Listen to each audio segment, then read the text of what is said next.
Bismillahirrahmanirrahim. Assalamualaikum warahmatullahi wabarakatuh.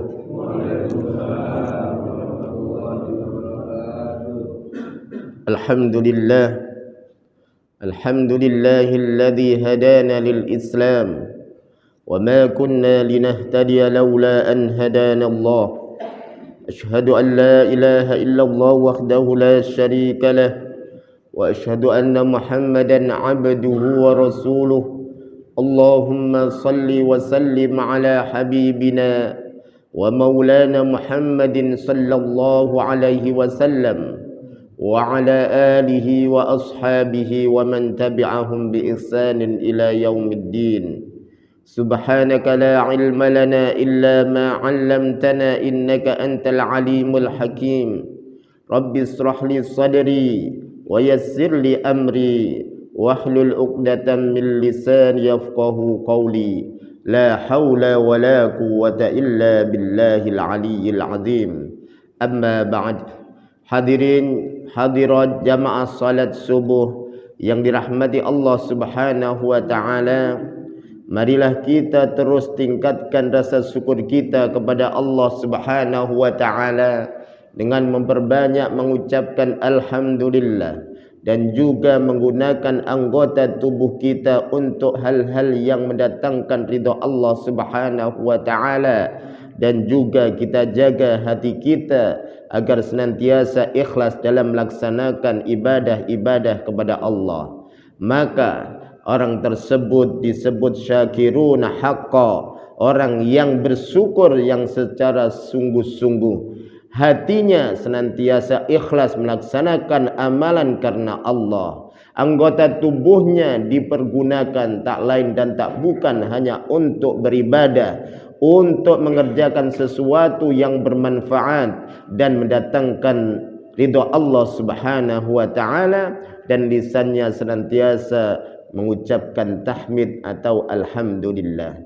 Hadirin yang dirahmati Allah Subhanahu wa taala, jika seorang hamba Allah bisa melaksanakan tiga hal tersebut, hatinya senantiasa ikhlas, yang kedua anggota tubuhnya digunakan untuk kebaikan, lisannya senantiasa bertahmid, maka orang tersebut insya-Allah akan diberikan tempat yang mulia di dunia dan di akhiratnya.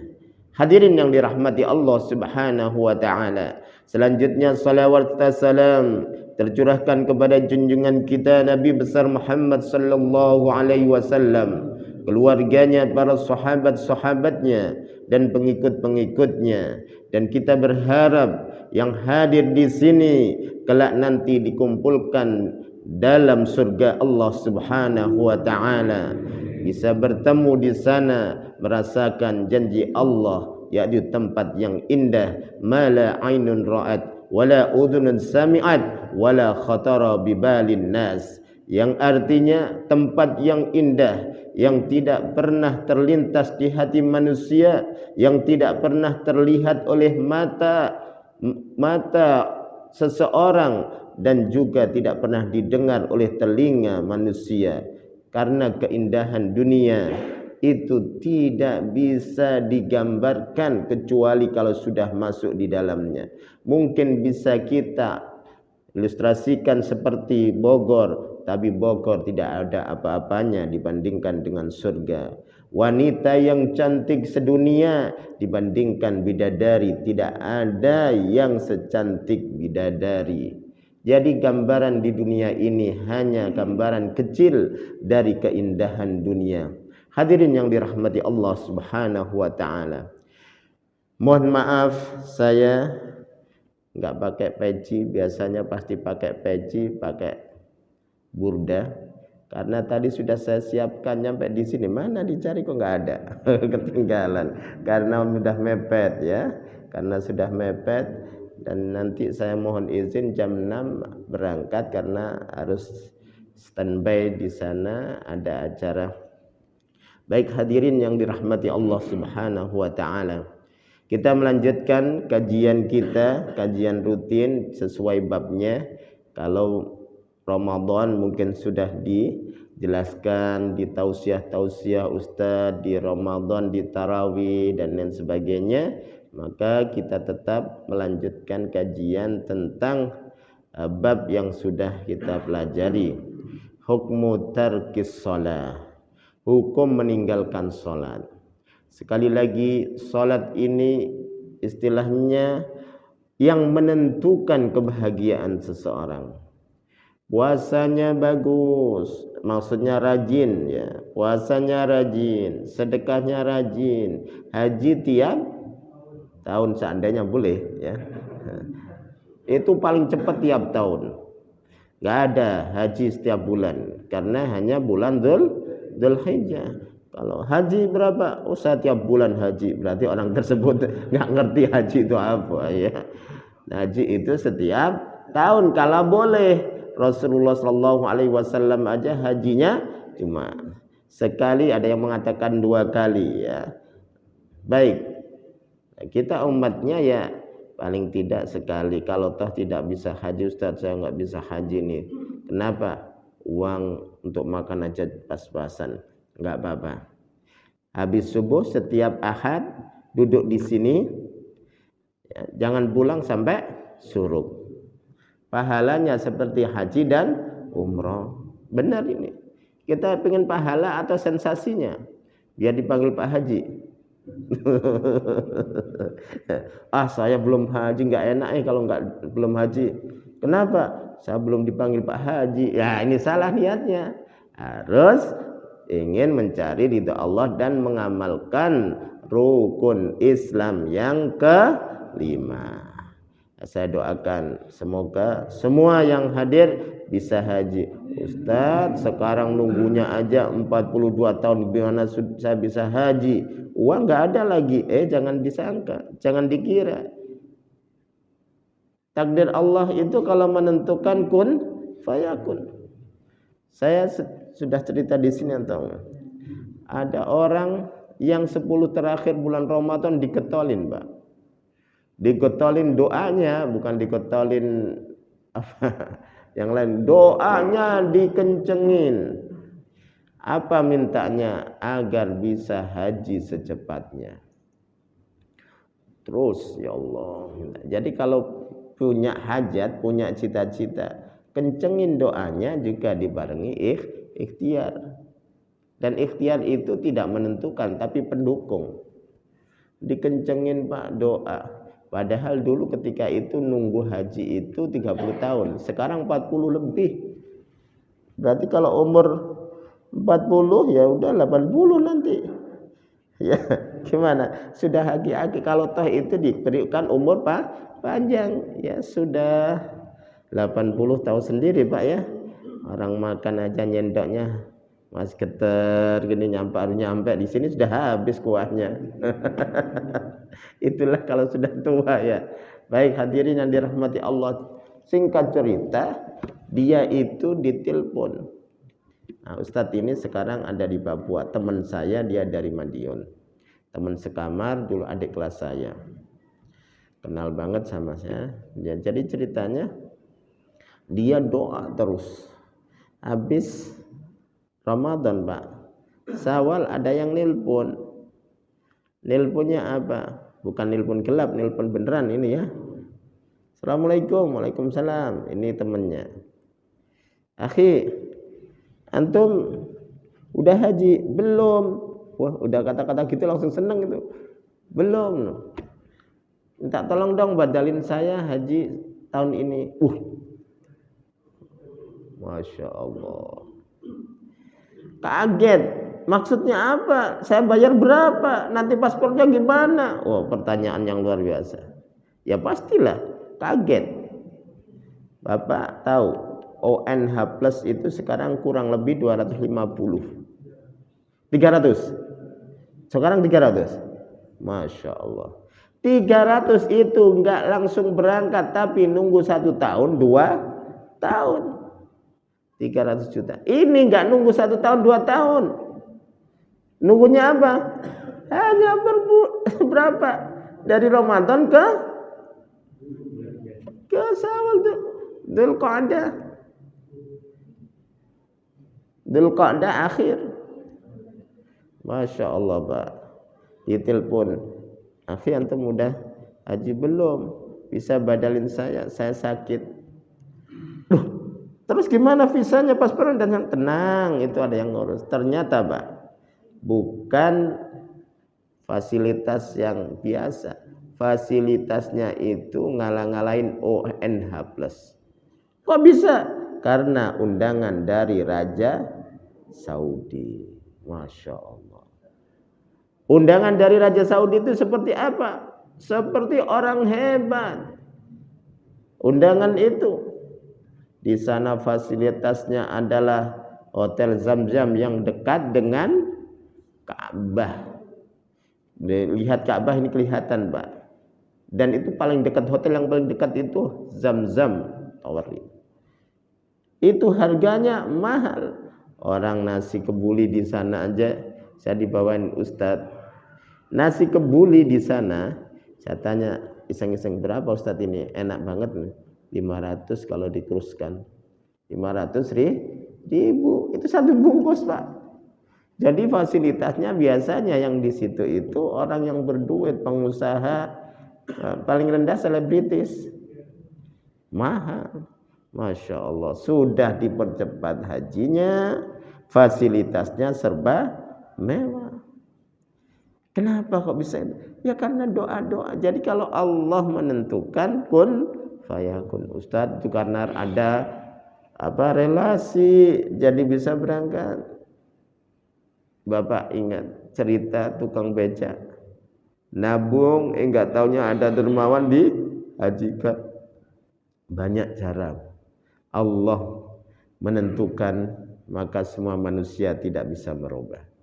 Maka dikuatkan doa. Dan doa ini enggak rugi Pak. Banyak doa pasti banyak pahala. Karena doa ini berpahala, beribadah.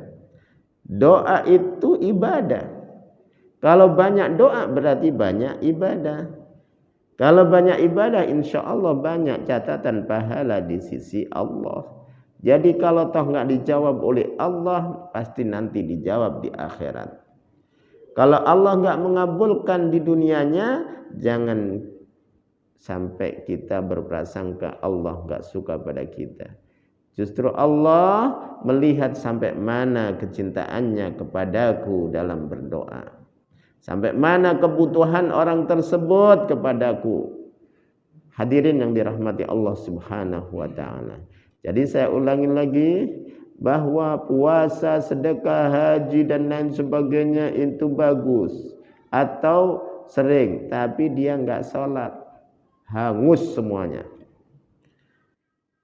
Namanya sedekah, namanya puasa, namanya haji, yang dilakukan terus menerus hangus karena dia tidak sholat.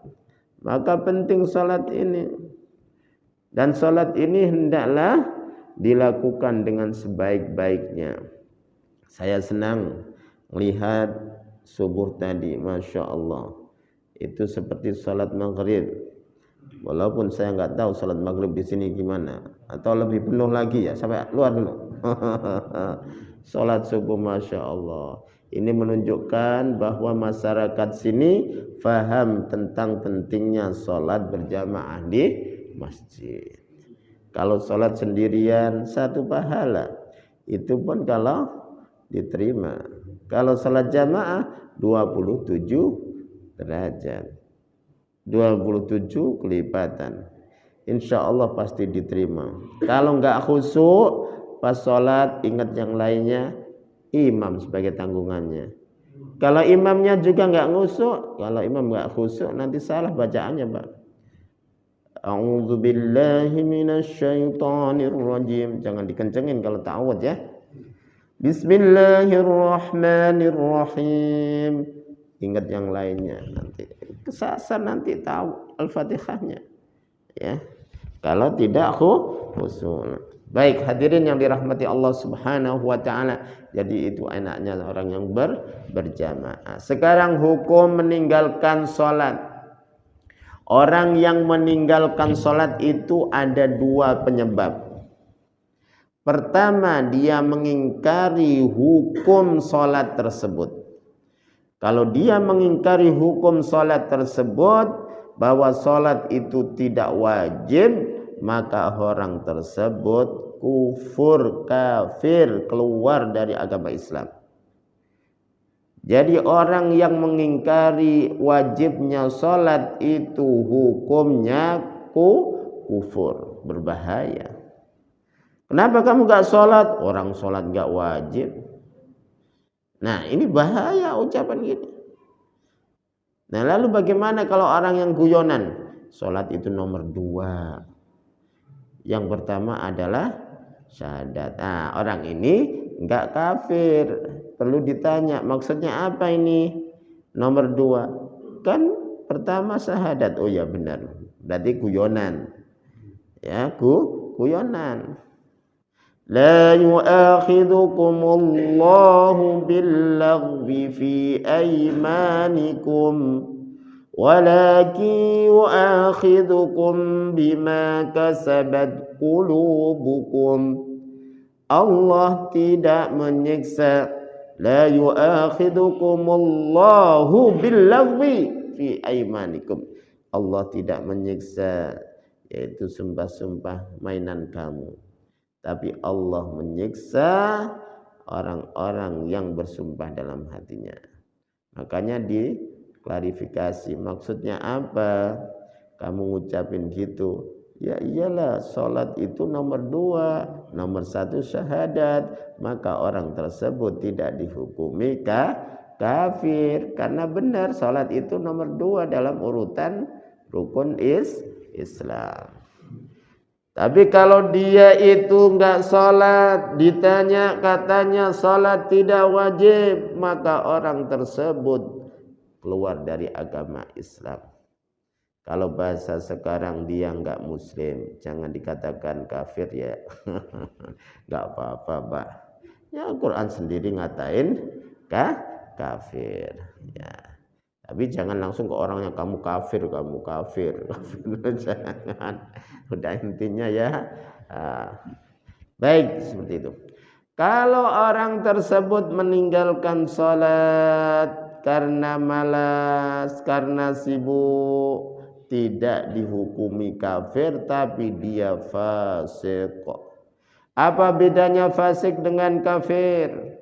Kalau kafir, pertama, keluar dari agama Islam. Kedua, kalau pas meninggal nggak boleh dimakamkan di kuburan umat Islam. Ketiga, ketika ada pembagian waris nggak dapat warisan. Syarat pembagian waris itu adalah seagama.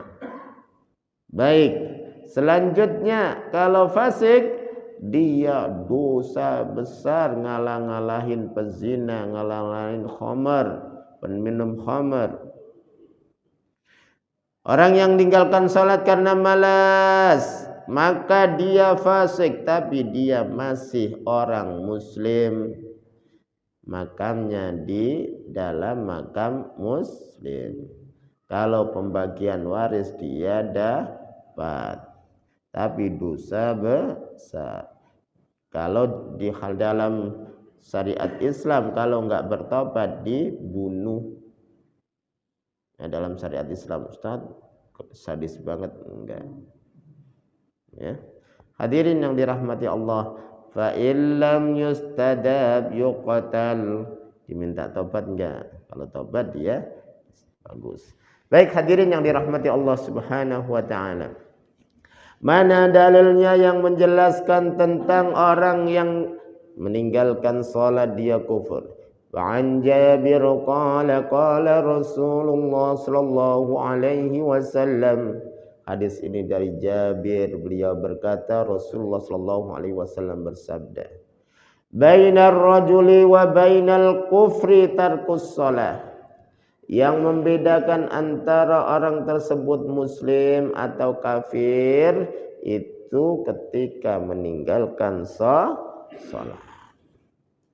Nah, kalau melihat hadis tersebut, enggak ada yang membedakan meninggalkan sholat karena malas atau meninggalkan sholat karena merubah hukum.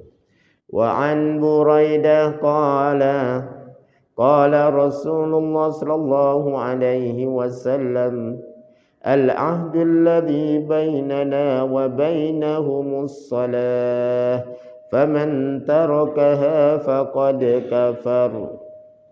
Al-ahdu yang membedakan, perjanjian yang membedakan antara kami dan mereka adalah salat. Maksudnya kami ini orang Islam, mereka adalah orang kafir. Faman tarakaha, barang siapa yang meninggalkan salat maka orang tersebut kafir, keluar dari agama Islam alias murtad. Baik hadirin yang dirahmati Allah Subhanahu wa taala.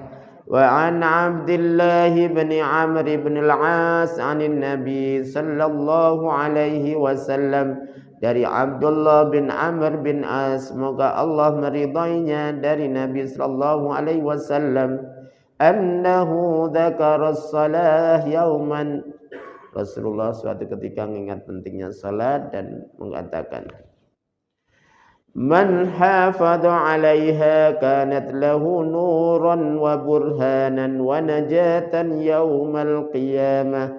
Barang siapa yang menjaga salat maka baginya cahaya dan petunjuk. Jadi orang yang salatnya itu betul-betul dilaksanakan dengan baik, dengan bagus dan melengkapi syarat rukunnya, maka senantiasa diberikan cahaya oleh Allah Subhanahu wa taala. Dalam kebenaran senantiasa cepat menerimanya dan dia senantiasa dapat burhan, dan hari kiamat dia akan selamat. Ini pondasinya. Jadi orang yang rajin sholat insya Allah selamat, Pak. Selamat di dunia dan di akhirat. Yang tahu siapa? Yang sudah meninggal. Iya. Kalau Bapak nggak akan bisa tahu. Ya, yang sudah meninggal. Nah, pertanyaannya, siap nggak merasakan indahnya surga? Hah? Masih enak ngopi, Ustaz. Masih enak sate, masih enak ngobrol, masih enak ini dan lain sebagainya. Di sana lebih daripada sate, di sana lebih daripada ngopi, di sana lebih dari segalanya. Kenapa Ustaz nggak duluan? Saya banyak yang dibutuhkan, Pak. Alasan aja. Alasan aja. Nggak, intinya sih kita semuanya ingin bisa ibadah maksimal. Umurnya juga semakin banyak umur semakin bagus. Ini hadis loh. Akal-akalan Ustaz itu benar. Khairun nas, sebaik-baik manusia, ini hadis. Man tala umruhu wa hasuna amaluh. Sebaik-baik manusia adalah orang yang panjang umur dan juga baik. Panjang umur tapi nggak tahu tentang umurnya. Umur 60 masih suka di pinggir jalan. Sweet. Apalagi kalau ada orang yang pakaiannya di atas lutut. Wow, disorakin. Ditepuin dan disorakin. Rezeki. Astagfirullah. Udah umur 60, udah aki-aki, kalau ngomong gak jelas. Apa boh? Tapi kalau masalah itu melonton. 64 atau lebih 70. Di dalam hadis dikatakan, kalau sudah umur 40 gak tahu tentang umurnya, itu bahaya. Umur 40 nggak tahu tentang umurnya, kalau dia itu mendekati mati. Maksudnya apa? Orang tersebut masih senang aja ngelakuin maksiat. Maksiat itu senang. Astagfirullahaladzim. Nah, orang tersebut itu hati-hati. Kalau umur 40 ke atas, rajin ke masjid, rajin sholat, rajin zikir, rajin baca Quran, rajin ngaji, rajin amal-amal sunnah, insya Allah itu orang yang solih. Orang solih disediakan oleh Allah janji-janjinya. Ya, tapi syaratnya harus meninggal dulu. Itu. Makanya Pak Haji dulu yang tinggi, biasanya sering olahraga itu, jalan kaki sama Pak Haji siapa itu? Pak Haji atau saya? Enggak tahu saya. Yang tinggi biasanya di samping Milano itu Pak siapa dulu? Duanya saya ketemu. Wes. Saya ingat dulu ketemu di Zamrud. Wah, olahraga iya, jalan kaki. Siapa namanya yang tinggi? Almarhum Pak Samidi, ya, masya Allah, dia rajin ke masjid, ya. Terus dulu yang pindah ke sana siapa namanya? Ke Milano, samping Milano, Pak Haji siapa? Nah, Pak Haji Ridwan itu kalau ketemu saya, masya Allah Ustaz, Pak Haji Ridwan, ya, yang sudah diangkat oleh Allah, dipanggil oleh Allah, semoga Allah berikan tempat yang mulia di sisinya. Kita yakin bahwa janji Allah pasti itu, tidak ada yang diingkarinya. Hadirin yang dirahmati Allah Subhanahu wa taala, jadi orang yang menjaga salat dia akan selamat di hari kiamat. Kalau hari barzahnya atau ya alam barzahnya, alam penungguan juga ditempatkan di tempat yang indah. وَمَنْ لَمْ يُحَافِظْ عَلَيْهَا لَمْ تَكُنْ لَهُ نُورًا وَلَا بُرْهَانًا وَلَا نَجَاةً. Masya Allah. Orang yang enggak mau jaga salat di nomor sekiankan. Sudah salat? Belum, lagi sibuk nih, banyak kerjaan. Sudah salat? Belum nih, apa?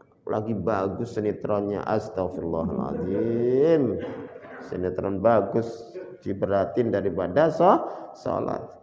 Udah salat, wah lagi asik ngobrol. Ya Allah, salat ini hendaklah diutamakan. Kalau toh lagi nonton TV pas adzan, dimatiin TV-nya, pergi ke masjid. Kalau toh lagi asik ngobrol sama pasangannya, ditutup dulu, nanti dilanjut bisa habis sholat. Kalau toh lagi asik sama anaknya diajak, yuk kita ke sholat, ke masjid sholat. Lagi banyak kerjaan, ditinggal. Insya Allah kerjaan tersebut selesai dan barokah. Karena dengan sholat insya Allah dimudahkan oleh Allah Subhanahu wa ta'ala. Dengan salat insya Allah kerjaan tersebut semakin mudah untuk diselesaikan. Yakin dan yakin. Wa kana yaumul qiyamah, kalau enggak salat, enggak memperhatikan salat, enggak menjaga salat, ya kulaisa, disebutkan lam takun lahu nuran, enggak dapat cahaya. Maksudnya apa? Dikasih nasihat bolak-balik, masuk telinga kanan, keluar telinga kiri, langsung cepet Pak, jus, nggak masuk ke sini, nggak masuk ke bawah, nggak masuk ke atas, langsung jus. Jalan tol dikasih nasihat, kamu sholat perhatikan, iya sini, langsung jalannya langsung keluar di sini, nggak diresap di sini, nggak diresap di sini, nah bagaimana bisa masuk? Karena enggak ada nur, enggak ada cahaya yang nerangi hatinya, enggak ada petunjuk yang dia pegang, sehingga bablas aja ada nasihat-nasihat. Ada ngaji tuh di masjid, ya ngaji kan yang dibahas paling cuma 5 apa? Ya syahadat, salat, puasa, zakat dan haji. Itu kan ya saya sudah hafal. Kenapa? Iya, kalau hafal iya, tata caranya belum tahu. Bagaimana yang diajarkan oleh Rasulullah sallallahu alaihi wasallam, keluarin zakat dan lain sebagainya. Makanya tidak ada burhan. Disuruh ngaji malas, ya paling gitu aja. Salat ke masjid sana biar pahalanya 27. Intinya kalau nanti nggak ikhlas juga sama, enakan sholat di rumah. Ada aja alasannya. Alibinya ada aja untuk kebaikan. Kenapa? Orang tersebut tidak jaga sholat. Dan paling parahnya di dalam hadis wala najatan yaumul qiyamah, enggak selamat di hari kiamat. Nanti dikumpulkan dengan Qarun. Ini disebutkan di sini. Wa kana yaumul qiyamah ma'a Qarun. Orang yang sibuk nyari dunia. Ada panggilan adzan lewat. Zuhur lewat, asar lewat, maghrib lewat, isya lewat, subuh lewat. Banyak alasannya. Zuhur banyak kerjaan numpuk ini. Asar wadahnya mau pulang, kita mau pulang nih, cepat-cepat harus diselesaikan. Nyampe rumah maghrib, saya belum mandi, belum makan. Isya capek banget ketiduran. Subuh kebablasan. Ya kapan sholatnya kalau gitu? Alasan terus. Orang seperti ini sibuk dengan dunia. Maaf, Qarun. Tahu Qarun, Mbak? Qarun itu orang yang kaya raya zaman Nabi Musa alaihissalam.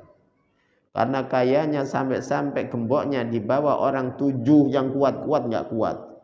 Orang 7 yang kuat-kuat nggak kuat. Orang kaya sekarang gemboknya dibawa mudah.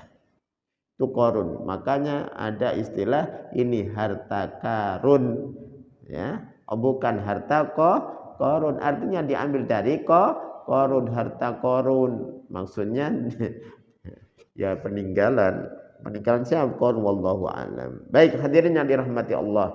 Wa Fir'aun wa Haman wa Ubay bin Khalaf. Kalau enggak sama Qarun, sama Fir'aun. Ini orang yang gila jabatan. Haman dan Ubay bin Khalaf orang munafik. Kalau disuruh sholat ada saja sholatnya hanya ingin apa? Dikatakan dia muslim. Hadirin yang dirahmati Allah, semoga kita semuanya melaksanakan sholat dengan baik, dengan ikhlas. Wa kaunu tarikil muhafadah ala shalah ma'a aimatil kufr fil akhirah yaqtadi kufruhu. Qala Ibnul Qayyim tarikul muhafadah ala shalah imma an yusqilahu. Sudah saya jelaskan ini semuanya. Kalau dia sibukkan karena mengumpulkan harta-harta, dikumpulkan ma'a Qarun, bersama Qarun. Sibuk dengan bisnisnya enggak habis-habis waktunya, sibuk karena harta Qarun. Sibuk karena pangkat jabatan, pengen naik terus. Awalnya dari manajer pengen direktur, dari direktur utama, komisaris, sudah mentok pengen naik lagi, ya sudah ke akhirat sana. Hadirin yang dirahmati Allah Subhanahu wa taala. Orang itu memang tidak ada batasnya kalau ngikuti dunia. Sampai diistilahkan, seandainya orang tersebut diberikan gunung Uhud satu berupa emas, maka akan mencari gunung Uhud yang kedua yang berupa emas. Kalau toh dipenuhi gunung Uhud berupa emas, akan mencari yang ketiga. Itulah manusia yang tidak ada imannya. Dia enggak akan puas tentang dunia. Semakin dia banyak harta, semakin haus. Kecuali orang yang beriman, hartanya ada di tangannya. Apakah kita tidak boleh kaya? Boleh. Apakah kita tidak boleh menjadi orang yang miliarder? Boleh. Triliuner? Boleh. Tidak ada larangan dalam Islam. Tapi jangan meninggalkan perintah-perintah Allah. Bahkan Rasulullah mengatakan, al-mu'minul qawi khairan minal mu'minid dha'if. Orang mukmin yang kuat itu lebih baik daripada mukmin yang lemah. Maksudnya apa? Silahkan dalam masalah ekonomi bagus, masalah iman bagus, olahraga bagus, itu lebih dicintai oleh Allah. Tapi kalau dia hanya sibuk dalam satu keduniaan, tidak memperhatikan perintah Allah, itulah yang dibenci oleh Allah Subhanahu wa taala. Baik, hadirin yang dirahmati Allah Subhanahu wa taala. Saya buka pertanyaan karena nanti jam 6 saya mohon izin langsung cabut. Ya. Silakan bertanya, kalau nggak ada saya lanjutkan. Monggo, silakan. Nggih.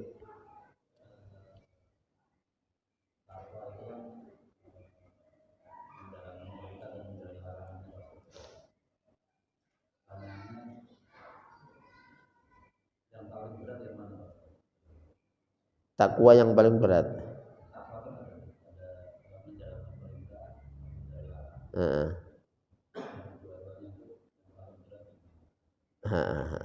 Baik. Di dalam A'udzu billahi minasy syaithanir rajim. Fattaqullaha mastata'tum. Bertakwalah kepada Allah sebisa mungkin. Jadi sekuat kita.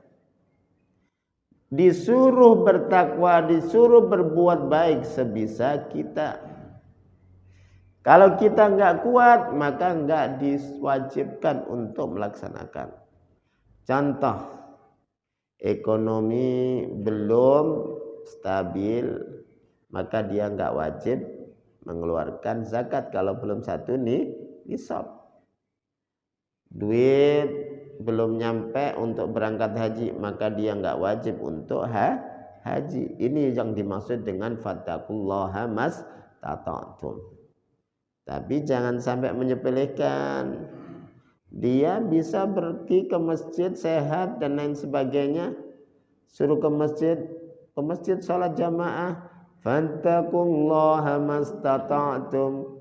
Bertakwalah kepada Allah sebisa mungkin. Saya bisanya di rumah, padahal dia bisa ke masjid, ke mall bisa, olahraga bisa, ke masjid nggak mau. Alasannya apa? Bertakwalah kepada Allah sebisanya.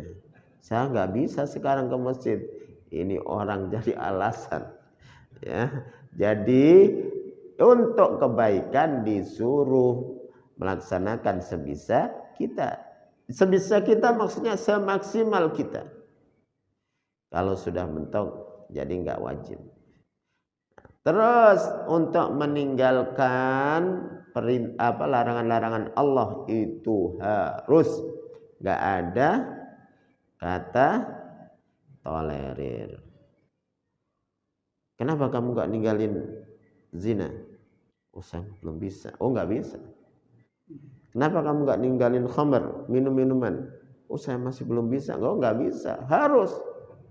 Ketika itu harus ditinggalkan. Amanahakum fantahu. Kalau pas dilarang oleh Allah, tinggalkan. Nggak ada kata oh, sebisanya. Nggak. Ustaz, syariat Islam kan turunnya bertahap. Tentang khamr itu kan bertahap. Iya. Kita disuruh meninggalkan itu juga bertahap, tapi bertahap dalam artian berusaha. Jangan saya belum bisa meninggalkan 100% tentang minum khamr. Hadirin yang dirahmati Allah, perlu dilihat bahwa penurunan syariat itu kan melihat banyak orang bertahap, dan karena iman masih lemah. Kalau meninggalkan, kalau sudah punya ilmu dan lain sebagainya, ya harus. Saya nggak bisa meninggalkan zina, ini masih enak itu. Astagfirullahaladzim. Ya. Ya, banyak kisah-kisah dulu ya. Orang yang nggak bisa jadi jago dalam maksiat, meninggalkan ini, meninggalkan itu, nggak bisa dia. Na'udzubillah min dzalik. Di akhir hayatnya meninggal dalam kondisi bermaksiat. Dalam kondisi bermaksiat. Na'udzubillah min dzalik. Jadi Allah itu mencabut dalam kondisi dia kebiasaannya apa. Ada kebiasaan baik. Saya punya teman, adiknya meninggal dalam kondisi sholat duha, Pak. Sholat duha. Pas dia sujud, Allah cabut. Taunya apa? Ibunya nyari. Biasanya jam segini dia pasti sholat duha. Pas benar dilihat, oh lagi sujud. Jadi kayak sholat di sini dilihat dari pintu sana, oh lagi sujud. Dan lagi sholat, biarin. Kok lah masih 1 jam dipanggil, biasanya enggak. Ini dilihat kok masih sujud ini dari tadi. Dipanggil. Le itu apa? Nak, tole. Bahasa Jawa. Dipanggil. Kok enggak ini kira. Dilihatin kok lama. Didatengin.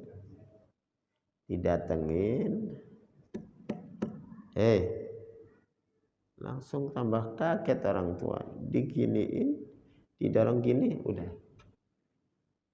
Meninggal dalam kondisi sujud. Allah. Insya Allah Allah muliakan, Allah angkat derajatnya di alam barzah dan di surganya. Karena apa? Kebiasaan kebaikannya dia dimunculkan oleh Allah. Ada orang yang meninggal pas baca Al-Quran. Ada enggak? Pas habis baca Al-Quran enggak kuat. Ada orang yang meninggal lagi ngaji, habis tanya lagi. Lalu meninggal. Baru-barusan ini viral. Insya Allah itu kebaikan ditampakkan oleh Allah. Ada orang yang meninggal kebalikannya. Nekuk khamar. Meninggal. Ada orang yang meninggal. Ya banyaklah. Hadirin yang dirahmati Allah Subhanahu wa ta'ala. Maka kita harus biasakan kebaikan-kebaikan dan melekat pada diri kita. Pertanyaannya, beratan mana melaksanakan perintah Allah dan meninggalkan larangan Allah? Kalau saya ditanya bingung ya. Mana yang berat? Mana yang berat ini? Kalau dia iman semuanya enteng, meninggalkan sholat itu meninggalkan naudzubillah min dzalik, meninggalkan larangan Allah itu enteng. Melaksanakan perintah Allah itu enteng. Jadi enggak ada kata berat. Kenapa kamu enggak sholat? Karena ini. Karena dia. Kenapa berat? Karena tadi imannya.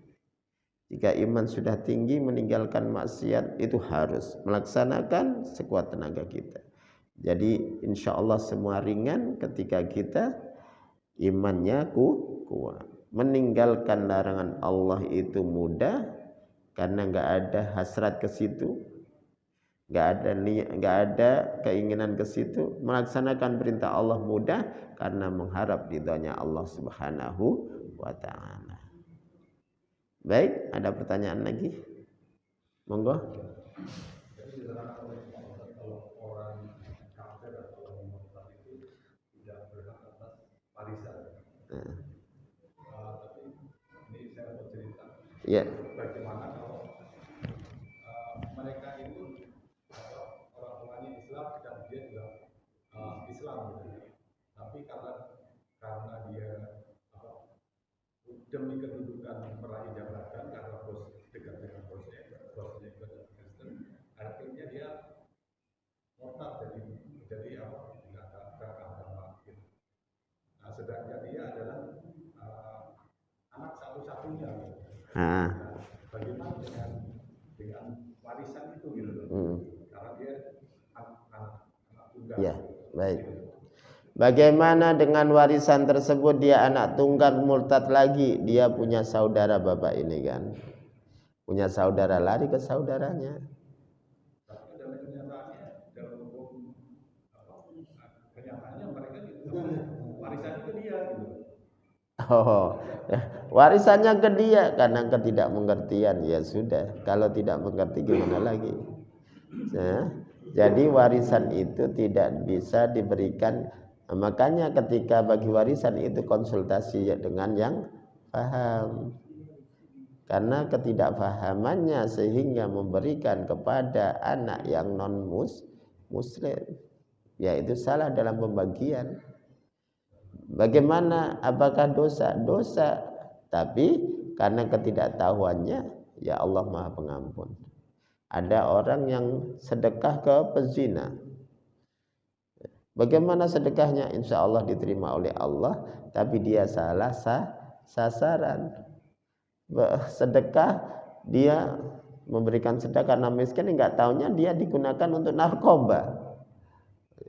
Kan dulu pernah tenar, orang minta sedekah, enggak taunya dia itu pecandu narkoba, bukan buat makan.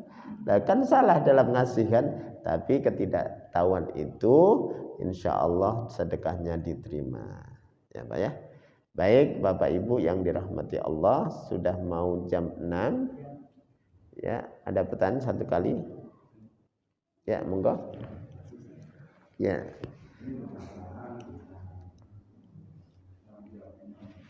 Tanggung jawab imam.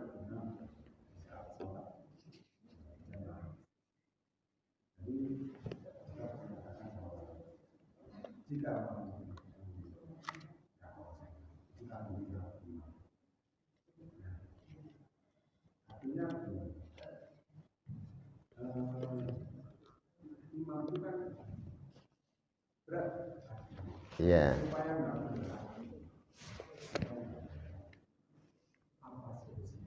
Ya.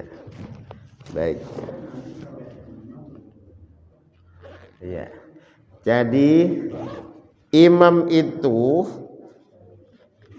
yang menjadikan dia ditaati dalam sholat, ketika rukuk, ketika sujud. Dan dia supaya tidak berat tanggungannya ya dengan ilmu. Ilmu itu penting. Bagaimana tata cara melaksanakan sholat, bagaimana dia bacaannya, bagaimana dia takbirnya, bagaimana dia rukuknya. Apabila sudah dilaksanakan sesuai perintah Allah dan Rasulnya, insya Allah orang tersebut sholatnya diterima. Jadi dengan ilmu. Nah kalau nggak ngerti ilmu, sholatnya dibalik. Allahu Akbar. Gini, bukan gini. Ada yang ini semelah, bismillah semelah. Nah ini kan nggak punya ilmu. Disuruh baca Quran, ya baca Quran, ta'awudz dulu dan bismillah. Semelah, bismillah semelah, bismillah semelah. Saya ingat itu. Ada tamu ketika saya masih kecil, ada tamu, dia itu katanya baru masuk Islam, disuruh baca bismillah semelah, bismillah semelah. Dengan belajar, masya Allah, saya merasakan banget orang-orang sekarang itu mudah dalam belajar ya. Ibu-ibu tua belajar tahsin, saya tanya, Bu, dulu kan bacanya ini, ya Ustaz, sekarang alhamdulillah saya belajar tahsin, sekarang bagus Ibu bacaannya. Ya. Umurnya 50, dulu masya Allah jangankan baca bagus, mengenal huruf aja masih belepotan.